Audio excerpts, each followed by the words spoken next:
안녕하세요, 홍 팀장입니다. 오늘은 청약통장에 대해서 알아볼 건데요. 집이 없어서 청약통장이 필요해? 라고 하실 수도 있고, 지금 당장 집을 살 생각이 없는데 청약통장이 필요해? 라고 하시는 분들이 있을 수도 있는데요. 청약통장은 만약에 지금 갖고 계시지 않다면 무조건 만드셔야 됩니다.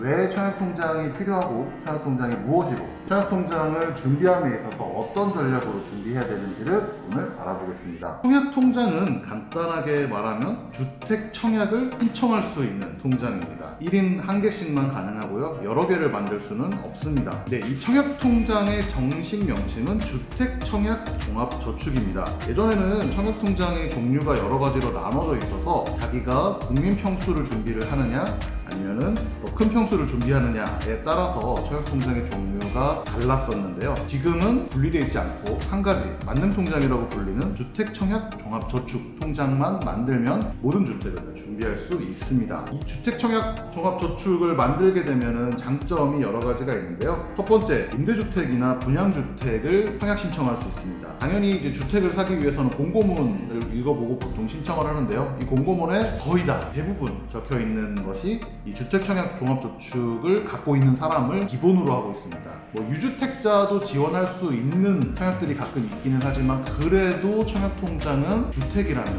다 가지고 있어야 청약 신청이 가능하다고 보시면 됩니다. 그렇기 때문에 지금 당장 만들려고 하는 것이고요. 그리고 두 번째는 소득공제가 가능합니다. 총 급여액 7천만 원 이하인 근로자의 무주택 세대 세대주 같은 경우에는 소득공제가 1년에 240만 원까지 가능해요. 그렇기 때문에 연말정산을 위해서라도 이 통장은 꼭 필요합니다. 그리고 저축 기능이 있겠죠? 기본적으로 요즘에는 통장 자체의 금리가 워낙 저금리이기 때문에 뭐 일반적인 적금을 만들어도 2%가 넘지 않는 경우도 있는데요. 청년형 주택 청약 종합저축을 만드는 경우에는 심지어 3%대까지 이자를 받을 수 있기 때문에 저축 기능까지 갖추고 있다고 보시면 됩니다. 자, 그리고 이 청년 우대형 주택 청약 종합저축에 대해서 아까 말씀드렸는데 이 부분은 해당이 되시는 분들은 올해 만드셔야 됩니다. 청년이라면 그리고 무주택 세대 주가 될 예정이기만 해도 신청할 수 있기 때문에 뭐 나이만 된다고 하면 19에서 34세 사이에 들어가고 또 그리고 군복무 기간이 있다면 그만큼 더 연장한 나이까지 신청을 할 수 있고요. 아까 말씀드린 대로 청약통장의 기능도 할 수 있지만 우대금리를 받기 때문에 2년 이상 10년 이내에는 최대 연 3.3%라는 엄청난 금리를 자랑합니다. 이 통장을 갖고 있지 않고 일반 청약을 갖고 계신 분들은 나 그러면 1인 1개밖에 안 되니까 폐지하고 청년형으로 만들어야겠네 라고 생각하는데요. 절대 아닙니다. 기존의 주택청약종합저축을 청년형으로 전환할 수 있고요. 전환한 경우에는 인정된 횟수, 납입 횟수와 납입 금액이 그대로 인정이 되기 때문에 없애고 새로 만드는 게 아니고 전환으로 신규를 하시면 됩니다. 그러면 이 청약통장에 대해서 어떻게 만드는지 어떤 전략으로 금액을 넣으면 좋을지에 대해서 한번 이야기를 해보겠습니다. 어떤 은행에 넣나요? 내가 주로 쓰는 은행에 넣으면 됩니다. 거의 대부분의 1금융권 은행들은 다 지원을 하고 있고요. 자기가 주로 쓰는 은행의 홈페이지에 가서 해당 상품을 검색을 해보고 있으면 그냥 가까운 지점에 가시면 바로 가입이 가능합니다. 그리고 얼마씩 넣을까요? 납입 방법은 어떻게 하는 게 좋을까요? 라고 하는데요. 주거래은행에서 만드는 경우에는 청약통장으로 매달 정해진 금액을 자동이체로 걸어놓는 것이 좋습니다. 직접 이체로 넣으셔도 되는데요. 그렇게 하다가 깜빡하면 납입 회차를 놓칠 수 있기 때문에 주거래은행의 통장에서 청약통장으로 매달 자동 이체를 걸어놓는 것이 제일 편합니다. 가장 중요한 납입 전략입니다. 그럼 한 달에 얼마를 넣나요? 분양주택을 생각하고 계신다라고 하면 최소 월 10만원씩 넣으시기 바랍니다. 일단은 민간 분양주택이 있고요. 그리고 공공에서 나오는 공공분양주택이 있는데요. 공공분양주택 같은 경우에는 납입 인정 금액으로 경쟁을 하는 경우가 많기 때문에 한 달에 최대 넣었을 때 한 달에 인정해주는 금액이 맥스치가 10만원입니다. 그래서 10만원씩 넣는 것이 제일 좋고요. 뭐 일부 민영주택에서는 보지 않는 경우도 있고 최소 예치 금액만 보는 경우도 있는데요. 일단은 현재 돈이 되면 많이 넣어주면 좋겠지만 돈이 되지 않는다면 10만원씩 넣는 것이 좋고요. 만약에 이제 중도에 민간 새로운 분양주택이 나와서 지역별, 평형별 최소 예치 금액이 뭐 몇백만 원이다라고 하면 그때 가서 금액 맞춰서 넣고 인간 청약을 넣으시면 됩니다. 나는 집 안 살 건데 나는 임대주택만 살아도 되는데 라고 하시는 분은 금액은 적게 하고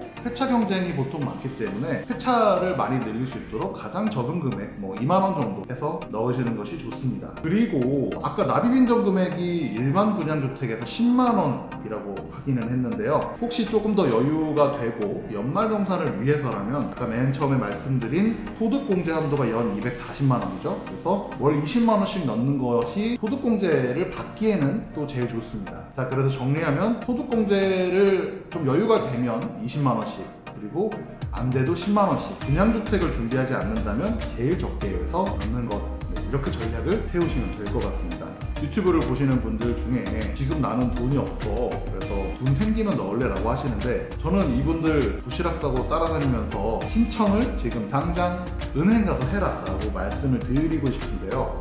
이 주택 청약이라는 것은 아까 말씀드렸다시피 금액으로 경쟁하는 것도 있고 회차로 경쟁하는 것도 있는데 이 회차는 나중에 가서 많은 금액을 한 번에 넣는다고 해서 회차를 만들 수가 없습니다. 지금이라도 2만 원씩 넣어야 회차가 많아지고요. 지금 뉴스 보면은 뭐 어떤 분양주택에 대해서 커트라인이 몇 점 뭐 금액 얼마였다 이런 말이 나오잖아요. 그 금액을 한 번에 만들 수가 없습니다. 차곡차곡 만들고 차곡차곡 준비하는 사람만 할 수 있는 거고요. 그래도 나는 돈이 없어 라고 할 수 있어요. 그래도 저는 이제 넣으라고 말씀드리고 싶은 게 만약에 넣었다가 돈이 없어서 고민이 되면 그때 가서 해당 주택 청약 종합저축을 담보로 대출을 받을 수 있어요. 예를 들어서 내가 넣은 금액이 1,000만 원이다 그러면 80% 800만 원까지 대출을 받을 수 있습니다. 그렇기 때문에 내가 청약통장에 돈을 넣어놓고 필요할 때는 80%까지는 꺼내 쓴다 라고 생각하면 되고요. 이거는 담보대출이기 때문에 금리도 뭐 사실상 2% 이하 로 매우 저렴합니다. 실제로 주택 청약 종합저축에서 이제 금리가 청년형을 하지 않아도 1.8%이기 때문에 대출을 2%로 받는다면 실제 뭐 대출 금리는 거의 없는 정도라고 봐도 되기 때문에 내가 넣은 금액을 필요할 경우에는 빼서 쓰고 다시 채워놓고 할 수 있다. 그렇기 때문에 지금 당장 돈이 없어도 넣어라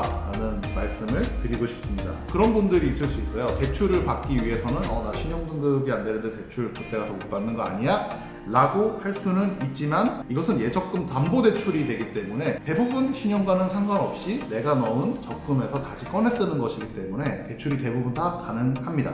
과거에 저에게 이제 인터스텔라처럼 얘기해주고 싶은 말이 무조건 돈이 있던 없던 2만 원씩은 꼭 넣어라 라는 말을 과거에 저에게 해주고 싶고요. 그리고 주택청약 종합저축을 모은 다음에 돈이 없는 경우가 생길 수 있어요.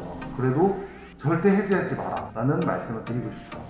나중에 돈이 생겨서 주택 청약을 넣고 싶어도 그때 가서 회차가 모자라고 금액이 모자라서 못 넣는 경우는 어떻게라도 살릴 수가 없습니다. 그렇기 때문에 지금 당장 돈이 없더라도 청약통장을 한 2만 원씩이라도 넣고 조금 더 여유가 되면 10만 원씩이라도 넣고 그리고 만약에 중간에 돈이 정말 꼭 필요하면은 그때는 청약종합저축을 담보로 예적금 담보대출을 받아라.